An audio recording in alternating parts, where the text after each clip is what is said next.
Hello, today I'm going to show you around our roller team Autoroller 707. We have 4 of these in our fleet, and the first thing that you need to know is that they are 7.35 meters long, 2.3 meters wide and 3 meters tall. In this video I will familiarize you with the workings of the vehicle ahead of your hire. Now I'm going to show you in the driver's cab of the vehicle. It comes with the standard Fiat key, which is a flip key, and you press unlock and you will see the indicators flashing, and also we have an alarm system on this blue fob, and we only use the top small button to activate and deactivate. When you activate it or deactivate it, the indicator lights will go to. So now we are ready to go inside, but before we do that, it's really important when you're driving the vehicles that these are your guides. If you feel that you're going to hit the wing mirrors, then you will hit the habitation, because this sticks out further than the front of the vehicle, so that's a sign to stop. But if you're not sure, just take it easy and stay back until it's your time to go through. So let's have a look inside. In the driver's cab, the 707s come on a standard Fiat 130 brake horsepower front. So as normal when you were driving, we've got our indicators on the left, and we've got our windscreen wipers on the right, and then you have your gear stick just here, and reverse is to pull the collar up, far left and up as indicated on the gear lever there. Then standard features in the center, air conditioning. We have a screen unit in here which you can connect to the USB port, which will only give you certain functionality through your phone. And then in the driver's section you have your multi-steering driving vehicle wheel, and you have your volume, track selection, and to answer and hang up on the phone, and cruise control is on a lever just down the side, which you can engage into the set position and press up to speed up and down to slow down, and press the N to cancel. The only other thing that you need to know in this vehicle is that when you go into reverse on the screen, that will automatically come in there, because it's quite difficult to see at the back. And it does have really nice handy grids to show you how close you are to things. Then down the side here is the alarm system. It's not as complicated as it looks. So the way we think about it, this blue light mirrors the lights on the outside of the vehicle that flash when the alarm is set. So if we flip that to the top position where the light has now gone off, it does not mean they're in fact off. It just means they are dimmed. So you want to dim them if you're on a campsite. Otherwise you might get complaints from your neighbours. I'm going to put it back on because it's parked on our drive. And then this one here, the red, is for the internal sensors. So at night time, if you're going to arm the alarm, you need to turn that off. Otherwise, when you walk around the vehicle, the alarm will sound. And of course that will wake everyone around you up. So when you're out for the day, you pop it on when the vehicle's on its own. So that means should someone break in through a window, then obviously the alarm will go off. If they were to open the door, it would go off anyway. This one here is for the bike rack. On the back, there is room for 4 bikes, and we have a loop system that we can put in place, and then that allows your bikes to be protected once the alarm is on. I will show you that when we get to it. So again, down means that it's on, and up means that it's off. I'm now going to show you the driver's side of the vehicle. So here we have the outlet for the central heating system, which controls the hot water and the heating. Do not cover this because this is the extraction for the bad emissions that come out. So just make sure that's clear at all times. Down the bottom here, we have these toggle locks, and you pop the key, which is on the other key fob, and we turn it, and you can see that it pops out. And then if you turn the key back to lock it, that's easier to lock it again. So I'm going to just open this compartment. It's a really handy little store, usually for things like wellies, because it is just the width and the length that you see. So in there, a nice small compartment for wellies, maybe a few little outdoor things there. So I'm just going to close it. We turn the toggles, and then you can pop them. And then that is locked. So we're going to move along down the vehicle. We have the same mechanism, same key. Turn it, pops out, turn it back to lock, and we're going to open. In here we have the gas cans. So on the door you can see it tells you which way is off, which is clockwise. So to turn it on is anti-clockwise. You will always have 2 gas canisters in here. And we will always provide at least one of them full if you're on a short hire. If you're on a long hire for 2 weeks, then we'll provide 2 full ones. There is a spanner in here should you need to change it on your journey if you are not going for the full 2 weeks or more. And it is quite easy to change. We just use the spanner, turn this to the right to loosen it, and then put it onto the new one. Always make sure the gas is off when you do that. So I'm going to turn the gas on now, which we have learnt is anti-clockwise, and then that will allow us to do things inside the vehicle. Just always make sure that the gas is off when you travel. So I'm going to close this up, and I'm going to leave the gas on to demonstrate things in the motorhome a little bit later on. We then have these grids here, which are our vents for the fridge system. Please do not wash the vehicles. We always ask that you don't. We don't mind them coming back externally dirty. And you can see these point downwards for the rainwater to run down. But should you go to a car wash and they pressure wash in there, that will damage all the mechanisms of the fridge. So please don't wash the vehicles. And then just coming a little bit further back, we have the toilet compartment, which I've done a separate video for, so you can watch that one separately a little bit later on. And then we come finally to the garage. We've got the same key, the same toggles, and we're going to open it. And then in the back here, we can see we have part of the bed, and then you have all of your bits in here, your hookup cable, your hose, your toilet solution. We've got some leveling ramps, and we've got the camping chairs and tables. I'm now going to show you the back of the vehicle. There's not a lot to show really. On the top here we have our cameras, and I've just showed you in the front that how they work. When you go into reverse, they automatically come on and show you what's behind. The main thing to show you is the bike rack just here. So to pull this down, you pull these toggles to the side, and there's one on each side, and you pull them outwards of the vehicle, and then you gently let the bike rack leveler come down. You have all of your bike arms on here, which you can pull up, put in different combinations of directions, and we do advise you to bring an old cloth or something to put on the frame of your bike, because as soft as these are, with the vibrations and the bumping up and down across the roads, we did actually manage to scrape our bike. So bring an old rag to pop around your frame if you are worried. The bottom wheels come unfastened on these fasteners here, just like on a standard bike rack. Press the little metal thing, get them undone, and then tighten them once you've got your wheels in there. The good thing about this motorhome is that we have a loop system, and underneath the back left of the vehicle here, we will pop this in to the holder, pull this down and pop it in, just making sure it's in the right place. So you might need to turn it to find it, and I got it first time, and we pop that in there, and then the lead will come up, and we will put it up and wrap it around the bikes.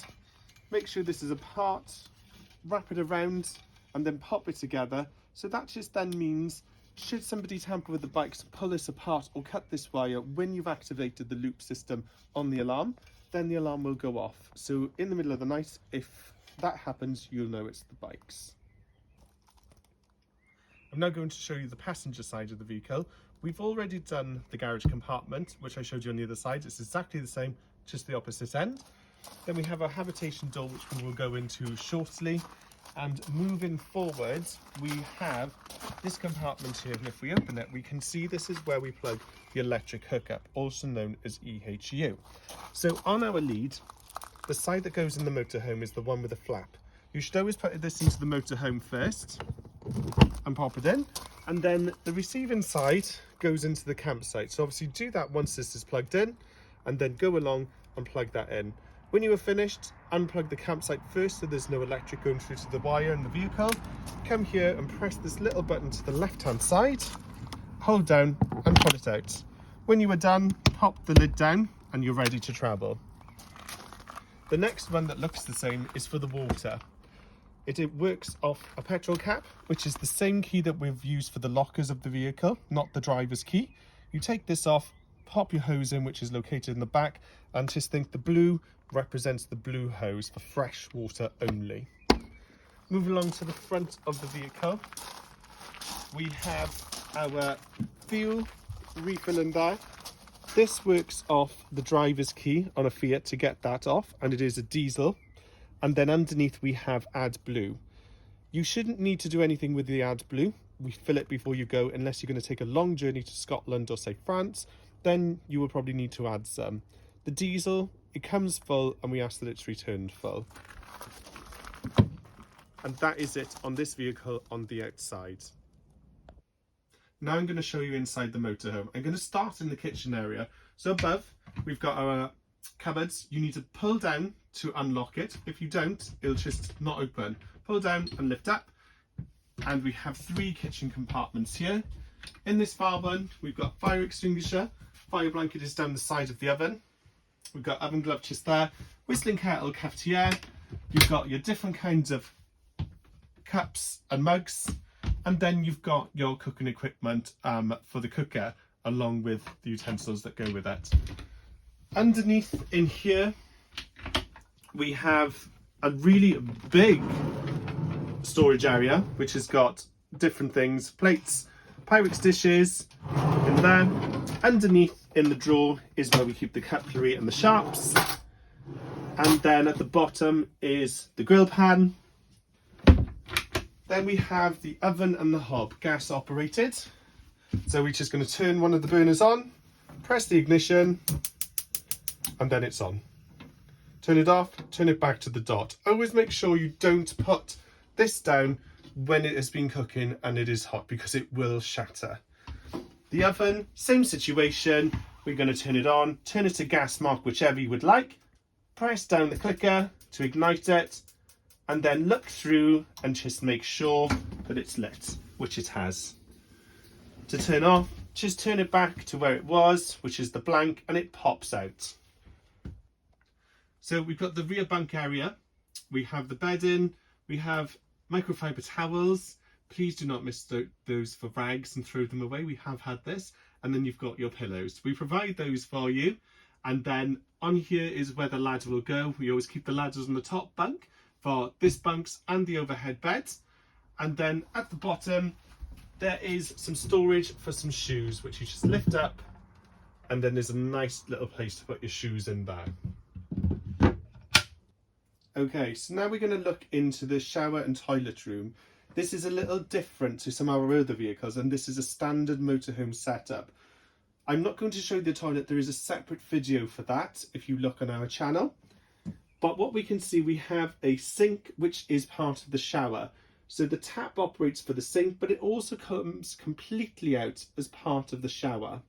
So before we do anything, when we're going to take a shower, we need to take out this wooden plate. So you just lift it up, pull it out of the shower room, and place it on the side in the motorhome. Then we need to take the pops off of the shower to pull the screen forward. So we're going to take the pops off first. Just going to pull them. They are quite difficult. Give a good sharp pull. And we're going to take the bottom one off as well. And then we are ready for the shower screen. But before we do that, we're going to pull out the actual tap. And you can see it's on a hose. And then we're going to hang it up, ready for you to take your shower. And then we're going to pull the shower screen forward. And we can see this one comes in an L-shaped motion if we look at the floor. So when you're in the shower, we do need to completely close it. Motorhome floors are very delicate, and it does pop into place with magnets. When you're on the inside, you just need to put it in there correctly.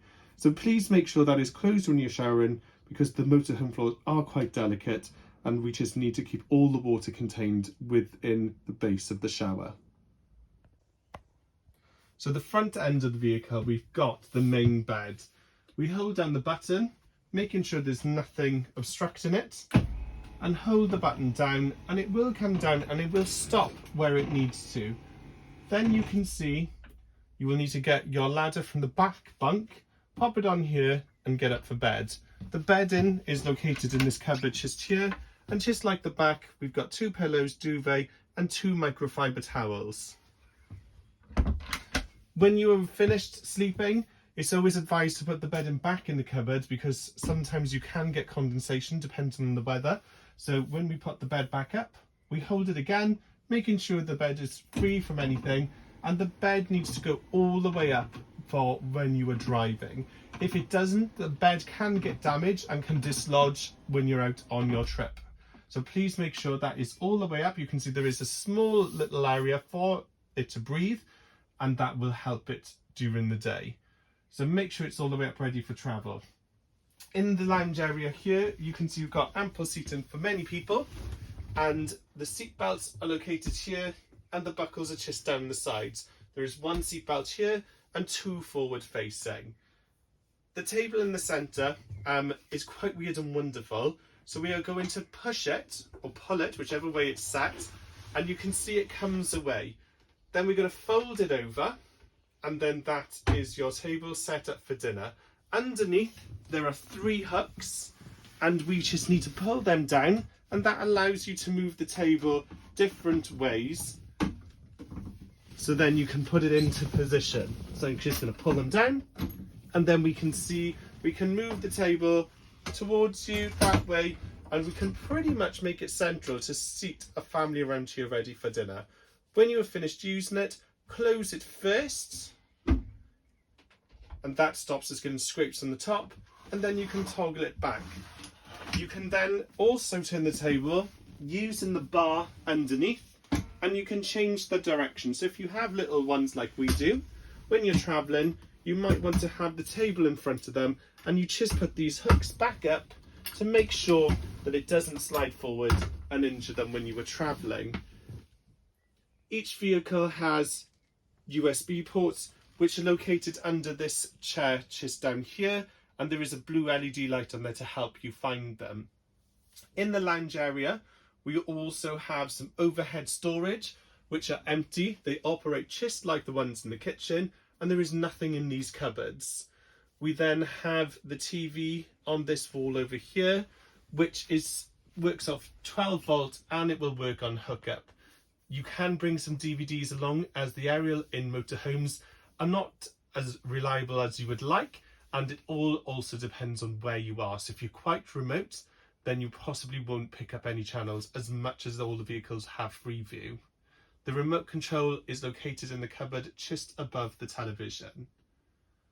Then the last thing to tell you in the cab is about blinds. So the blinds in this vehicle are different to the rest of the vehicles, and we need to squeeze them and pull them upwards and clip them into the bit above.